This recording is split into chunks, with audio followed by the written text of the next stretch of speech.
Vamos lá, gente, tudo bem? Vamos retomar aqui nosso assunto da geografia, tá? Nas aulas anteriores a gente falou sobre, fez um resumo então das fases do capitalismo, as fases iniciais, a fase comercial, a fase industrial, depois a fase financeira. Aqui a gente vai falar especificamente sobre a fase do capitalismo informacional, que é a fase que a gente está vivendo hoje, tá? Já falei para vocês em outros momentos que a gente uh, que alguns analistas podem estar falando que a gente pode entrar numa nova fase agora do capitalismo, mais recentemente, mas todo mundo ainda concorda, a maioria ainda concorda que a gente está vivendo numa fase do capitalismo informacional ainda, né? E como se caracteriza, a gente vai tentar entender como se caracteriza essa fase do capitalismo, que é a chamada fase do capitalismo informacional. Que características que ela tem parecidas com as fases anteriores e qual característica a gente apresenta como novidade, tá? Nessa fase do capitalismo informacional. Vamos lembrar que o lucro ainda é a principal característica, a introdução do lucro. Vamos lembrar que as empresas ainda estão dominando esse processo, né? As empresas multinacionais que já começaram a dominar em outras fases ainda estão dominando esse processo.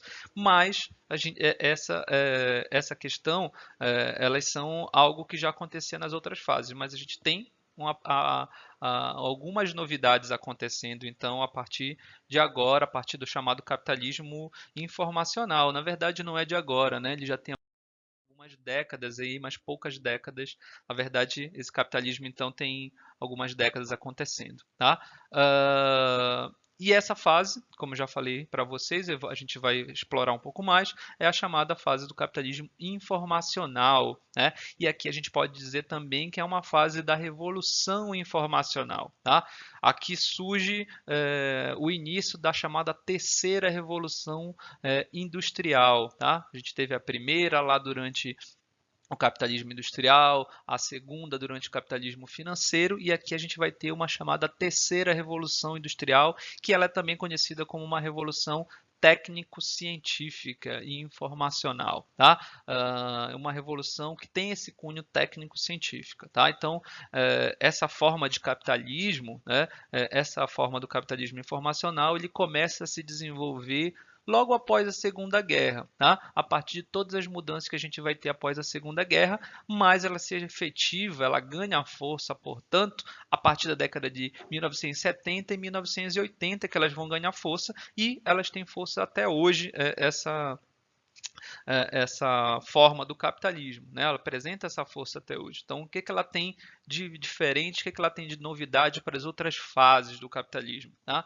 Então, esse capitalismo informacional ele tem, por um lado, né, avanços tecnológicos que são impulsionados aqui pela produção industrial e o sistema financeiro. Tá? Então a gente vai ter avanços tecnológicos dentro da produção industrial e o sistema financeiro também ele vai evoluir tecnologicamente. Tá? Então, a tecnologia aqui, os avanços tecnológicos vão, por um lado, ajudar a produção industrial, contribuir para uma maior produção industrial e, ao mesmo tempo, vão contribuir para um sistema financeiro que já existia numa outra fase, que a gente já falou, que é o sistema financeiro. Né? Então, essa evolução vai acontecer mais ainda nesse momento, vai se efetivar.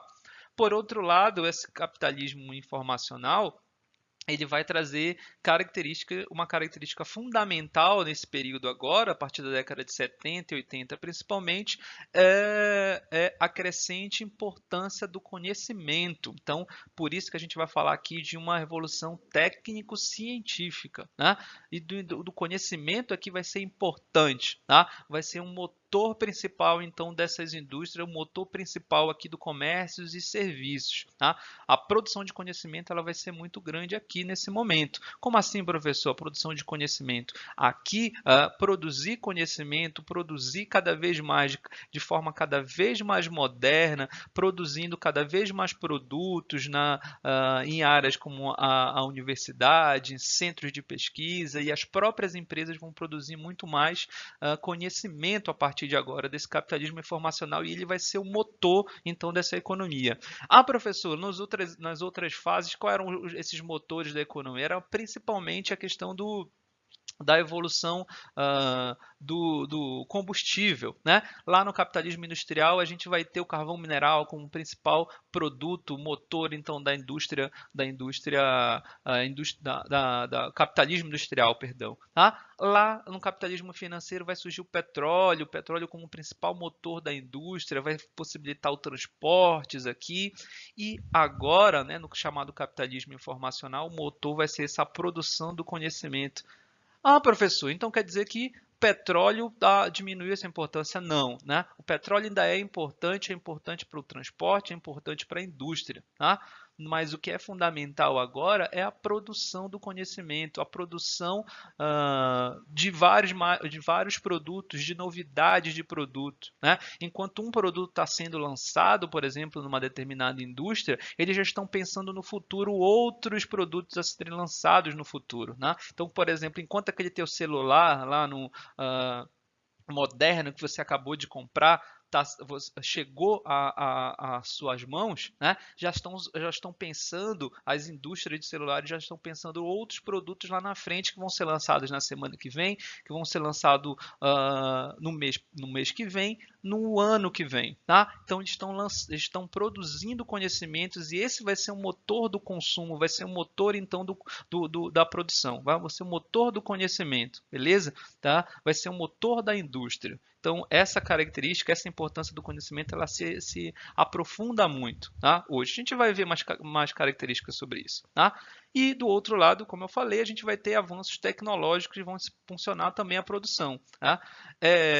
Como, por exemplo, as tecnologias empregadas à indústria, né? Olha só o uso da robótica a partir então da década de 70, 80, 90, 2000, a gente vai ter aí o uso cada vez maior da robótica, né? Da robótica na produção industrial. A indústria automobilística está aí para a gente ver esse exemplo. Tá? Se antes a gente necessitava de X trabalhadores para produzir um determinado carro, hoje a gente precisa de um número menor de trabalhadores, porque há uma utilização da robótica nesse processo. Acontece na indústria automobilística, que eu estou dando como exemplo, mas acontece em outros tipos de indústrias. Tá? Então, essa introdução dessas novas tecnologias vão permitir um aumento da produtividade, da diversificação das mercadorias cada vez maior. Tá? Então, esse aumento dessa produção ela vai se dar dentro dessa evolução do modo de produzir, tá? Com esses novos produtos. Tá? Então, avanços tecnológicos vão trazer aí. Avanços tecnológicos na informática também, eles vão permitir fluxos de capitais um pouco maiores, de forma mais rápida, na verdade. Tá? Os fluxos de capitais vão ocorrer agora, por exemplo, sem a necessidade física do dinheiro. Tá? Tá aí as grandes indústrias, elas que estão localizadas em países subdesenvolvidos, né? Elas acabam vertendo o seu dinheiro de forma muito mais rápida hoje para as sedes das indústrias que ficam nos países desenvolvidos. Tá? A integração econômica entre várias economias, a compra, a venda de produtos, ela se faz agora pela evolução da informática, pela internet. Né? Tudo é feito a partir da internet. Se nós aqui, como eu falo para vocês, meros mortais, a gente consegue pagar uma conta aqui pelo aplicativo, pagar uma conta aqui via internet, imagina essas grandes indústrias, imagina esse grande volume o que circula de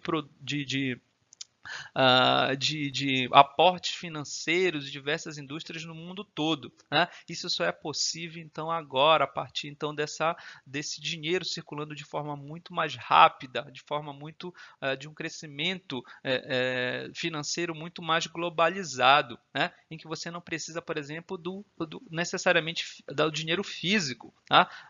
Mas isso se dá a partir da internet, esse fluxo financeiro se dá a partir então dessa evolução da informática, tá? Produtos e serviços eles têm um conjunto cada vez maior de conhecimentos agregados então agregados a eles e valorizando eles cada vez mais, tá? Tanto pelos avanços na indústria quanto pelo avanço também na características então da característica da produção do conhecimento, tá? Então os produtos e serviços ele tem cada vez mais valores agregados a eles, tá? Estão se valorizando cada vez mais. Exatamente essa é uma questão importante, então, aqui no chamado capitalismo informacional, tá? Isso se dá dentro de um processo de globalização, tá? Então, se dá aqui a partir de um processo de globalização esse desenvolvimento do capitalismo. Ela é uma veia, então, ela é uma característica fundamental desse momento do capitalismo, né, que começa, então, aí a partir da década de 70 e 80 que a gente está falando. Tá? Então, a globalização ela é a principal característica desse processo que vai interligar a questão econômica, a política, a questão social, a questão cultural, agora em nível global. Tá? Os produtos eles vão passar a ter uma nova característica que é ligar a diferentes partes do mundo. Tá? Então, esses produtos, por exemplo, feitos pelas grandes empresas multinacionais que já tinham importância no outro período, elas vão ganhar mais importância agora e elas vão ligar os diferentes lugares do mundo. Né? Elas vão interligar, os produtos vão estar em diversos lugares do mundo. Não preciso nem dar tantos exemplos assim mirabolantes. Né? Esses produtos que a gente usa, de algumas empresas da indústria têxtil, como a Nike, como a Adidas, né?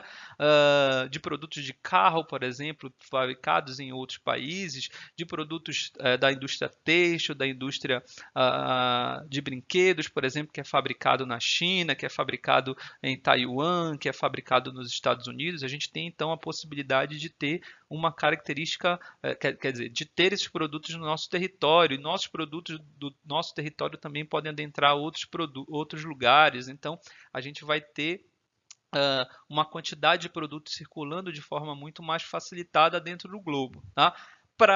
Do ponto de vista do consumidor, isso vai ser importante, tá? Mas a gente tem que entender outras áreas também. Tá?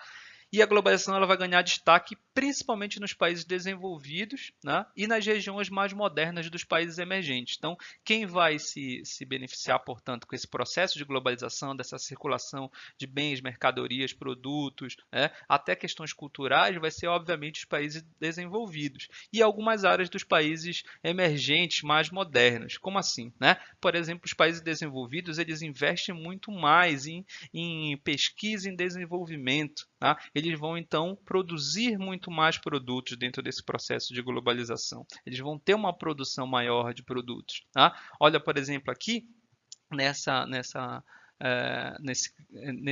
tabela que a gente está mostrando aqui, ó, a gente está vendo que os Estados Unidos, né, são um país, né, considerado desenvolvido, um país que tem um investimento muito grande em pesquisa e desenvolvimento, né?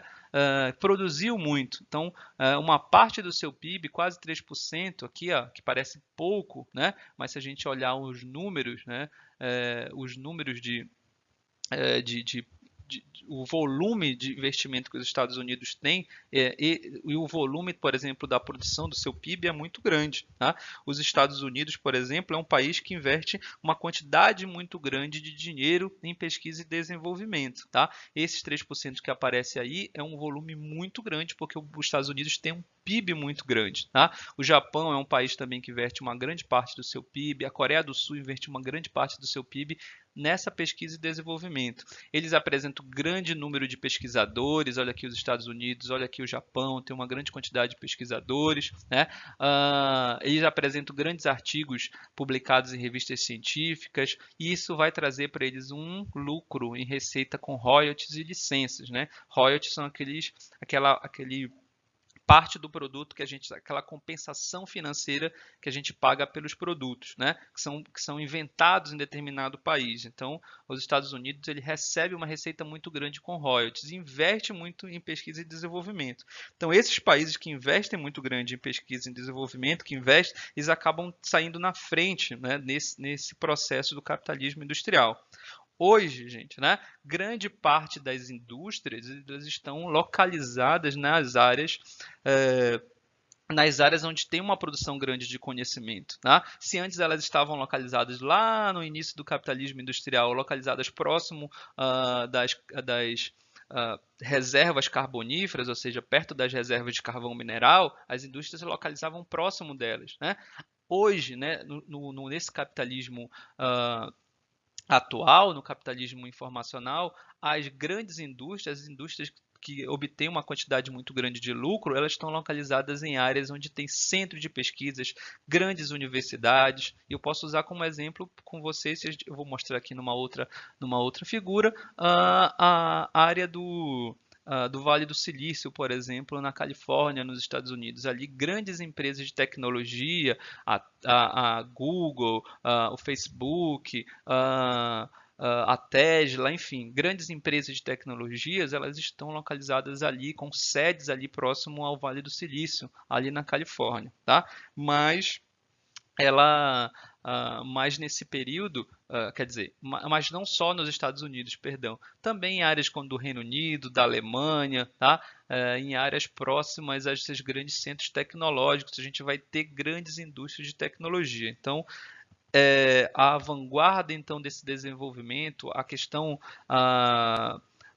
do desenvolvimento do capitalismo informacional, ela vai estar alinhada então a essa produção do conhecimento, alinhada nessas áreas que a gente vai chamar de tecnopolos. Então, essas áreas que concentram grandes universidades, centros de pesquisa que investem muito nessa questão tecnológica atual, na produção cada vez maior de produtos, elas vão estar relacionadas a esses chamados tecnopolos, regiões em que apresentam um nível de conhecimento um pouco maior. Veja que o conhecimento aqui ele é muito importante no período do capitalismo informacional. E os grandes países, os países com maior produção, com maior quantidade de multinacionais, com maior produção de tecnologias cada vez mais novas, estão aí investindo em ciência e tecnologia, investindo em educação, ciência e tecnologia, investindo nessa produção, então, nesses números de pesquisa e desenvolvimento, esses países eles vão entrar na vanguarda, então, do desenvolvimento, tá? Então, Estados Unidos, Japão, Reino Unido, a Coreia do Sul, a própria China, né, tem um grande crescimento de investimento em pesquisa e desenvolvimento. Isso vai fazer com que esses países eles tenham uma evolução na sua economia. Vejam que essa questão da produção do conhecimento ela é muito mais importante aqui nesse período, beleza? E aí falei um pouco sobre então essa questão da globalização, né? Um pouco em função da produção de conhecimento. Olha aqui, ó, a imagem que eu falei ainda há pouco para vocês. A gente tem aqui a indústria que não é uma indústria, como eu posso dizer, conservadora ou de outro período. Aqui é uma indústria mais moderna, né? Que tá até a legenda até diz aqui que as primeiras indústrias da era das chaminés se desenvolveram próximo então dessas bacias carboníferas lá do carvão mineral. E hoje elas estão aqui próximas às grandes universidades, centro de pesquisa. Aqui tem uma indústria lá na Califórnia, tá? Não que aquelas indústrias relacionadas à produção mais tradicional do petróleo, elas não existem, tá? Mas essas indústrias mais modernas, localizadas nessas áreas de maior tecnologia, elas hoje têm uma maior quantidade de lucro porque elas desenvolvem produtos cada vez mais rápido, tá? E aí a gente chega no ponto da doutrina econômica. Se lá nos outros períodos a gente também viu questões da doutrina econômica, a gente viu a questão do mercantilismo, né? A gente viu a questão lá do próprio liberalismo, depois do keynesianismo, nas outras etapas do capitalismo. Aqui a gente vai ter o chamado neoliberalismo, aqui no capitalismo informacional, tá? Esse neoliberalismo ele começa a se desenvolver lá nos anos 30, lá naquele embate com o keynesianismo, né, que é uma maior intervenção do Estado, tá?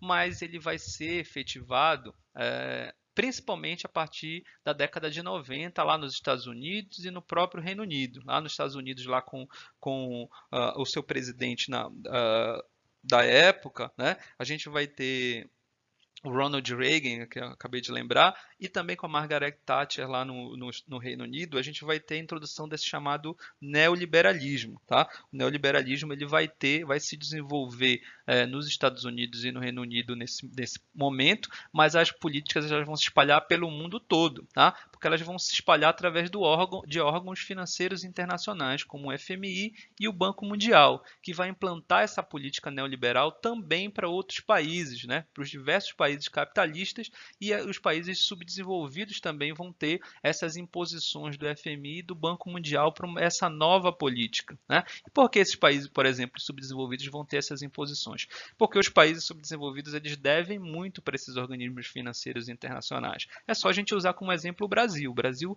tem uma dívida muito grande. Durante a década de 90, essa dívida era muito grande. O Brasil passou por maus bocados econômicos aí na década de 80 e na década de 90. E o FMI e o Banco Mundial vão adotar então políticas neoliberais nesses países, que já eram desenvolvidas lá nos Estados Unidos e no Reino Unido. Mas de que fato é esse neoliberalismo, né? Vocês lembram que o liberalismo clássico ele dizia que a gente tinha o Estado não deveria intervir na economia, né? De fato, ele deveria deixar o mercado com uma liberdade, uma evolução natural do mercado, né? Uma concorrência entre as empresas. O Estado não deveria intervir, né? Mas aí lá em 1929 a gente teve a crise da Bolsa de Nova York e aí houve uma mudança nessa questão econômica, e a gente teve a introdução do keynesianismo, uma intervenção do Estado na economia. Aqui, então, na década de 90, a gente vai ter novamente a retomada dessas ideias, né, de uma ideia do liberalismo. Né, aqui, do neoliberalismo, né, porque ele vai ter algumas mudanças da questão liberal lá mais clássica, do final do século XIX. Tá? Aqui, né, no neoliberalismo, a gente vai ter, por exemplo, um plano internacional com o objetivo de reduzir as barreiras dos fluxos globais de mercadorias. Né? Lembra que o liberalismo ele tinha uma ideia de ter uma livre concorrência dentro dos territórios, mas no âmbito internacional, o Estado deveria ajudar as empresas. Tá?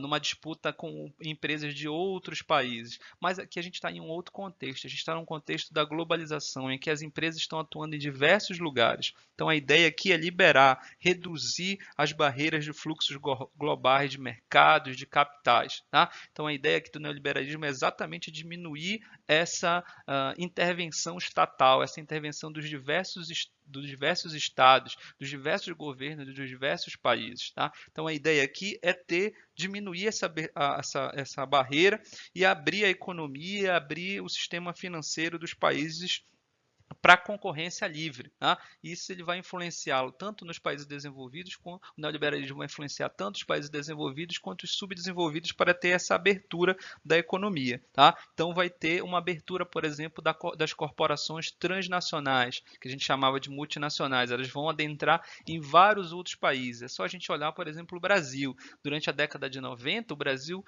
vai ter uma abertura econômica e vai chegar a uma quantidade muito grande de empresas privadas internacionais no nosso território, no ramo da indústria, do comércio, no ramo da infraestrutura, enfim. Tá? Então a gente vai ter uma abertura econômica desses diversos países. Isso é face então desse neoliberalismo, tá? Ou seja, de uma menor intervenção do Estado na economia, ok?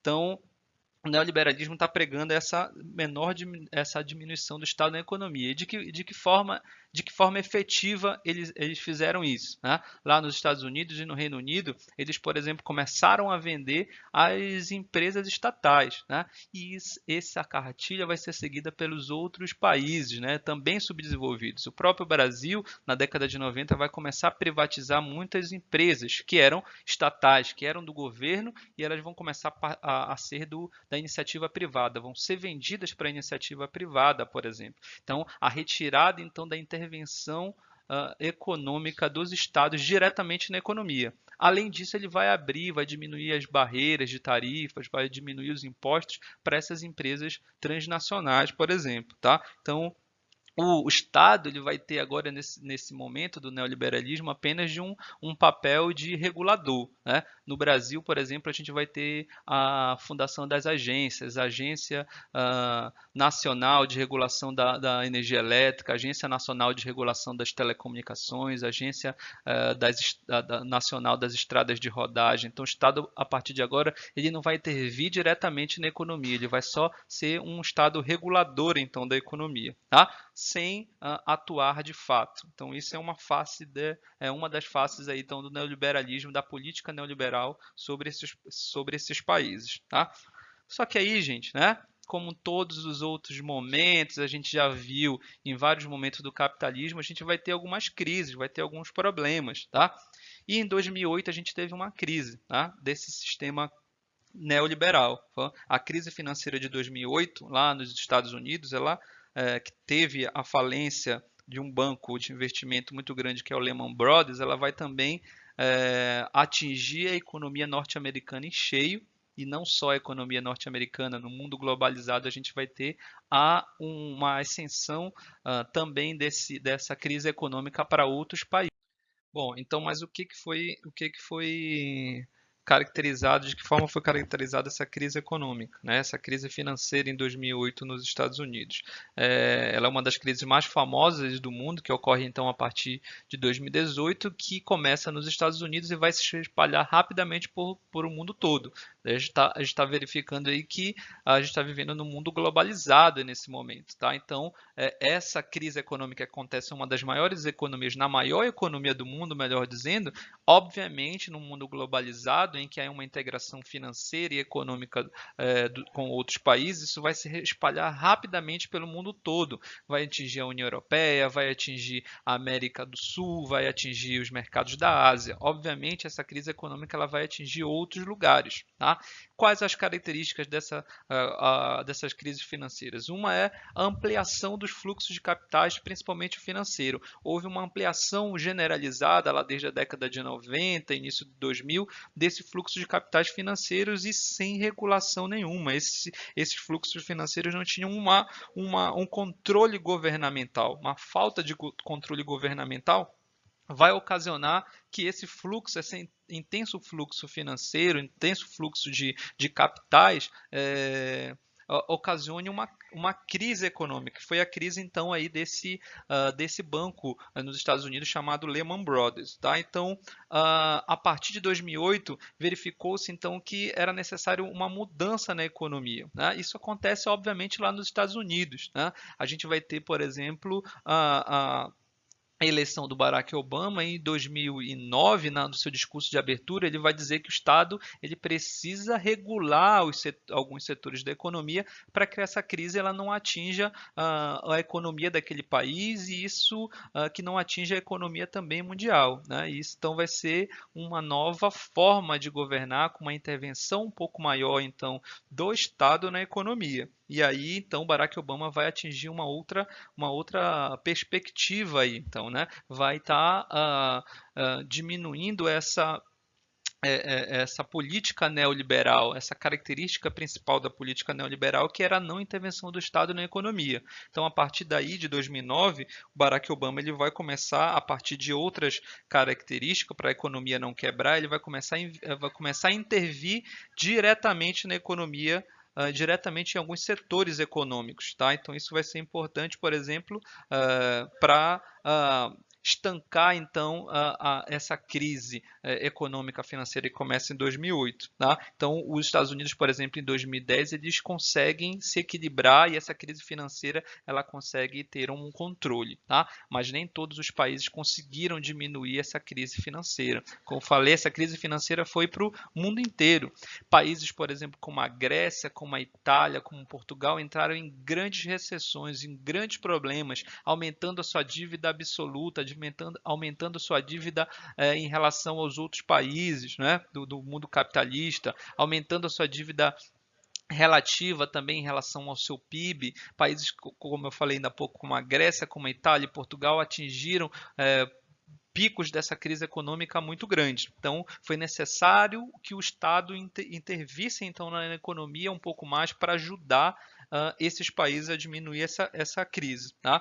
Então, houve um endividamento, realmente um endividamento público aqui desses países, exatamente porque os países começam a intervir na economia, começam a intervir exatamente para não ocasionar problemas com esses países. Tá? E começam a investir, por exemplo, para salvar bancos, as empresas, como aconteceu nos Estados Unidos, o governo norte-americano então vai colocar dinheiro em bancos, em outras empresas financeiras, em alguns casos, em alguns lugares, a gente vai ter o aumento dos juros cobrados pelos credores, a rolagem da dívida para um tempo maior, tá? Como os países do Mediterrâneo, que a gente acabou de falar, como a Grécia. Tá? e vai ter estímulo do Estado diretamente na economia. Isso em quase todos os países, os Estados, né, para estancar, para diminuir essa crise econômica em 2008, o Estado vai investir muito grande para recuperar a economia mundial e a economia desses países especificamente. Tá? O Brasil, por exemplo, foi um deles. O Brasil, o Estado injetou muito dinheiro na economia para diminuir os efeitos dessa crise. Tá? E essa crise ela vai trazer uma outra face também. Tá? Esses países, né, para diminuir esse problema econômico mundial, eles vão começar a se fechar de certa forma, vão começar a diminuir os seus investimentos, então, dentro de um mundo global. Tá? Alguns analistas se perguntam, será que a gente está vivendo, então, um momento de desglobalização? Será que esses países se fechando a sua economia um pouco mais, para não serem atingidos tanto por essa crise, por essas crises financeiras, a gente vai estar adentrando no mundo de desglobalização? Tá? Alguns estados, alguns países, né, alguns governos, eles vão começar, por exemplo, a aumentar as taxas de importação, vão começar a aplicar taxas de importação para várias empresas, vão começar alguns setores da economia serem taxados dentro do seu país, isso vai diminuir o investimento das empresas estrangeiras no seu país. Tá? Mais recentemente, por exemplo, Donald Trump está adotando política nos Estados Unidos para diminuir os produtos chineses, adentrar o seu território. Tá? Então, por exemplo, para proteger a indústria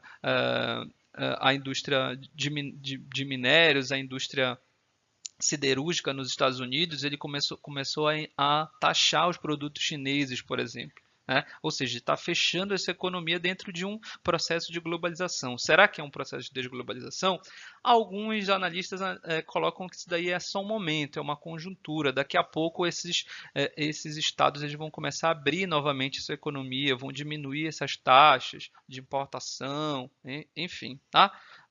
Mas alguns ficam na preocupação se a gente vai atingir uma chamada desglobalização. E aí a gente se pergunta, todo mundo se pergunta, né? Mas isso é um exercício de futurologia. Será que se essa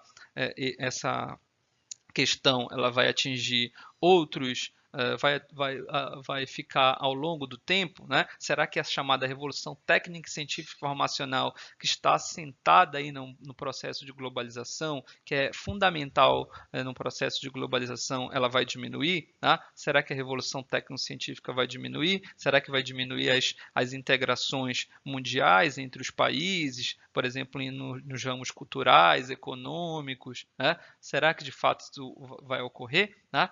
Isso é uma coisa para a gente pensar para o futuro. Será que está acontecendo uma transição para um outro momento do capitalismo? Tá? Isso é um exercício de futurologia. A maioria concorda que a gente ainda está vivendo no chamado capitalismo informacional. Beleza?